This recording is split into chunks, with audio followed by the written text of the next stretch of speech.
Hello दोस्तों, स्वागत है आप सभी का एक बार फिर से आज की इस नई वीडियो में, जिसमें हम बात करेंगे एसएससी सीजीएल 2022 की नोटिफिकेशन की। तो आज इस वीडियो को बनाने का जो उद्देश्य है वो ये है कि आपको इस नोटिफिकेशन की सभी बातें आज पता चल सकें। सबसे पहले देखेंगे कि dates for submission of online application. तो 17/9/2022 से 8/10/2022 के बीच में आपको फॉर्म सबमिशन करना है अपना। आगे चलते हैं, जानते हैं क्या मुख्य बातें हैं इस नोटिफिकेशन की। ये आपके पोस्ट के नेम दिए हैं और साथ ही बताया गया है कि कौन से लेवल की पोस्ट कौन सी है। तो लेवल 8 में आपकी यहाँ पर दो पोस्ट हैं, असिस्टेंट ऑडिट ऑफिसर और असिस्टेंट अकाउंट्स ऑफिसर। इसके बाद में लेवल 7 की पोस्ट हैं आपकी, जो कि ग्रुप बी के अंदर आती हैं। इसके बाद में आपको लेवल 6 की पोस्ट दी गई हैं, ये भी ग्रुप बी की पोस्ट हैं। और इसके बाद लेवल 5 और फिर लेवल 4। तो इसको आप अपने आप से एक बार अच्छे से देख सकते हैं।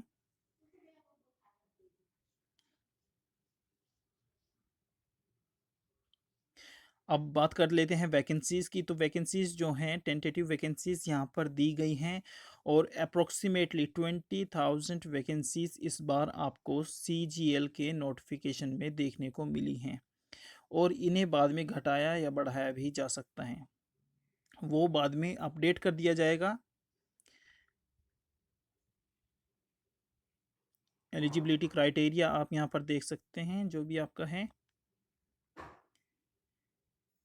एज लिमिट वगैरह। अब बात कर लेते हैं रिजर्वेशन की। तो यहाँ पर ये इस लिस्ट में आप रिजर्वेशन से संबंधित जो भी रिलैक्सेशन है उसको आप देख सकते हैं। ये है एग्जामिनेशन सेंटर एंड कोड्स, और साथ ही एसएससी रीजन यहाँ पर दिया गया है। तो जिस भी रीजन के आप हों वहाँ से आप फॉर्म को भर सकते हैं।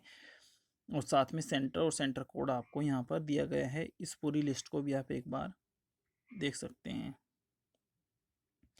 अब बात कर लेते हैं चेंजेस की। जो चेंजेस इस बार देखने को मिले हैं, तो यहाँ पर स्कीम ऑफ द एग्जामिनेशन आप यहाँ पर जब पढ़ते हैं तो आपको पता लगता है कि टीयर 1 और टीयर 2 में आपकी परीक्षाएं आयोजित की जाएंगी। यानी कि टीयर 3 अब समाप्त कर दिया गया है, जो कि आप सभी के लिए एक बहुत अच्छी न्यूज़ है। क्योंकि टीयर 3 जो था वो डिस्क्रिप्टिव पेपर था, ऐसे राइटिंग वगैरह वो सब अब आपको नहीं करना है, क्योंकि टीयर 3 को पूरे तरीके से हटा दिया गया है। अभी आपको केवल टीयर 1 और टीयर 2 की परीक्षाएं ही देनी हैं। अब बात कर लेते हैं कि टीयर 1 एग्जामिनेशन के लिए इन्होंने जो दिया है, 4 पोर्शन आपके थे पहले भी और इस बार भी आपके टीयर 1 में 4 पोर्शन आपको देखने को मिलेंगे। सभी से 25-25 क्वेश्चन आपसे पूछे जाएंगे और 50-50 मार्क्स के होते हैं। आप सभी को पता है, एज इट इज़ जैसे पहले होता था वैसे ही इस बार भी होगा। There will be negative marking of 0.5 for each wrong answer. तो आपका 0.5 मार्क्स काट लिया जाएगा अगर आप एक क्वेश्चन गलत करते हैं तो। अब बात कर लेते हैं टीयर 2 की। टीयर 2 में पूरा चेंज कर दिया गया है। जैसा टीयर 2 पहले रहता था वैसा बिल्कुल चेंज कर दिया गया है, वैसा अब नहीं है। अब जो कर दिया गया है टीयर 2 में आपका, आप पूरा यहाँ पर देखेंगे तो आपको देखने से पता चल रहा होगा कि टीयर 2 में आपका पेपर 1 दिया है और पेपर 1 के अंदर आपका सेशन 1 और सेशन 2 दिया है। सेशन 1 की जब बात करते हैं तो सेक्शन 1, सेक्शन 2, सेक्शन 3 आपको यहाँ पर देखने को मिलेगा। जो भारी भरकम चेंज किया है वो है सेक्शन 1। मैथमेटिकल एबिलिटीज़ के आपको 30 क्वेश्चन देखने को मिलेंगे। और मॉड्यूल 2 जो इसमें दिया है, रीजनिंग एंड जनरल इंटेलिजेंस, इसमें से भी आपको 30 क्वेश्चन देखने को मिलेंगे। टोटल आपका जो यहाँ पर क्वेश्चन बनेगा वो बनेंगे आपके 60।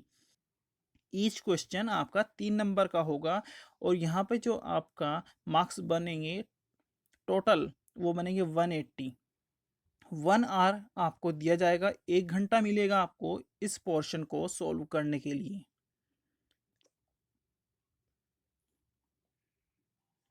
अभी बात करेंगे सेक्शन 2 की। यहाँ पर आपको English language and comprehension 45 question आपको देखने को मिलेंगे। और सेक्शन 2 का मॉड्यूल 2 जब आप देखते हैं तो जनरल अवेयरनेस आपको 25 मार्क्स की यहाँ पर देखने को मिलेगी, जो पहले आपको देखने को नहीं मिलता था इसमें। तो यहाँ पर आपका टोटल क्वेश्चन बन जाता है 70 और ईच क्वेश्चन 3 मार्क्स कैरी करेगा, तो आपका यहाँ पर 210 मार्क्स बन जाएगा। इसके लिए भी आपको 1 घंटा मिलेगा।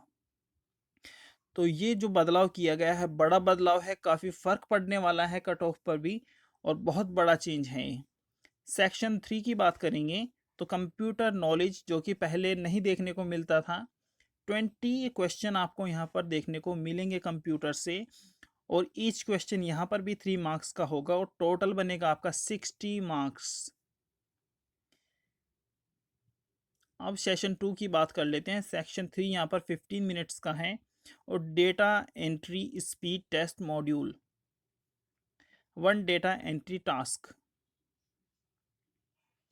20 minutes for the candidates eligible for scribe. अच्छा, इन दोनों सेक्शन के लिए आपको सेक्शन 3 मॉड्यूल 1 कंप्यूटर और सेशन 2 की बात कर ले तो 15 minute section 3 module 2 data entry speed test module, इसमें आपको 15 मिनट्स मिलेंगे।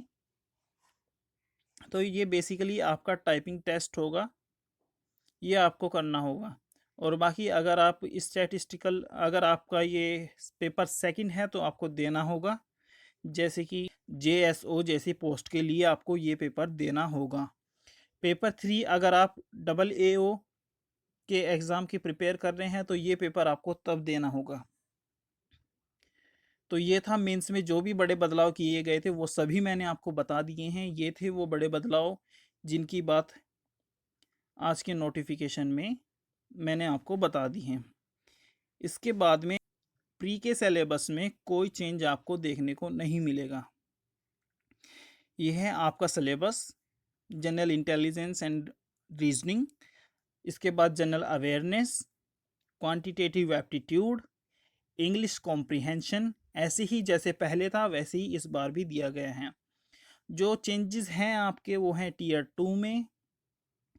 टीयर 2 में आपका number system, fundamental arithmetic operations, algebra, geometry, mensuration, trigonometry, simple problems only, statistics and probability. यहाँ पर आपको चेंज देखने को मिलेगा और वो है mean, median, mode, standard deviation, calculation of simple probabilities. तो ये जो है चेंज है मेंस के सिलेबस में। अब बढ़ते हैं आगे। रीजनिंग, कॉम्प्रिहेंशन, जनरल अवेयरनेस, ये सब टीयर 2 के लिए है। अब यहाँ पे चेंज है, ये देखिए, कंप्यूटर प्रोफिशिएंसी। कंप्यूटर में आपको क्या क्या पढ़ना है, तो कंप्यूटर बेसिक्स, इसमें आपको ये टॉपिक्स दिए गए हैं, ये आप अपने आप से एक बार पढ़ लेंगे। और हार्ड कॉपी में सिलेबस को निकालकर अपनी टेबल पर जरूर रखें, जिससे आपको पता चलता रहे कि आपको क्या पढ़ना है और क्या नहीं पढ़ना है। सॉफ्टवेयर और working with internet and emails, basics of networking and cyber security, तो ये सब आपको पढ़ना होगा कंप्यूटर में। ये अगर आपका JSO का पेपर है तो आपको ये सब पढ़ना होगा। स्टैटिस्टिक्स, ये सब आपको सिलेबस है, आपको ये करना होगा।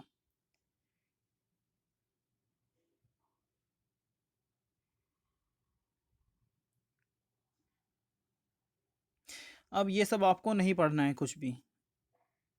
यहाँ देखिए, mode of selection, minimum qualifying marks in tier 1 section 1 section 2 and module 1 of section 3 of paper 1 of tier 2, paper 2 and paper 3 of tier 2 examinations are as follows। तो 30% क्वालिफाइंग मार्क्स होंगे अनरिजर्व कैंडिडेट के, ऐसे ही 25% OBC, EWS और 20% all other categories जो भी हैं। लेकिन इससे आपका कोई भला नहीं होगा, क्योंकि एक जो क्वालिफाइंग जो कट ऑफ बनेगी वो 30% से कहीं ज़्यादा होगी, तो इससे आपका कोई मतलब नहीं है। लेकिन टीयर 2 के लिए ये इम्पोर्टेंट है, क्योंकि आपको वहाँ पर सभी सेक्शन में 30% मार्क्स तो लाना ही होगा। टीयर 2 के लिए ये इम्पोर्टेंट बन जाता है अगर आप 30% मार्क्स किसी सेक्शन में या किसी सेक्शन के मॉड्यूल में आप कवर नहीं कर पाते हैं तो आप बाहर हो जाएंगे एग्ज़ाम से। तो मेंस के लिए ये इम्पोर्टेंट है। प्री के लिए मुझे नहीं लगता कि इसका इतना ज़्यादा रोल होगा या ये कोई बड़ा रोल वहाँ पर प्ले कर सकते हैं, लेकिन मेंस के लिए डेफिनेटली इसका बहुत बड़ा रोल होगा। अब ये सब चीज़ें आपको नहीं पढ़नी है बिल्कुल भी, क्योंकि इसका आपसे कोई मतलब नहीं है। तो ये था ओवरऑल नोटिफिकेशन जो मैंने आप सभी को बता दिया है। अगर आपकी कोई भी क्वेरी है तो आप कमेंट में पूछ सकते हैं। अगर वीडियो अच्छा लगा हो तो प्लीज़ वीडियो को लाइक करें, शेयर करें और चैनल को सब्सक्राइब करें।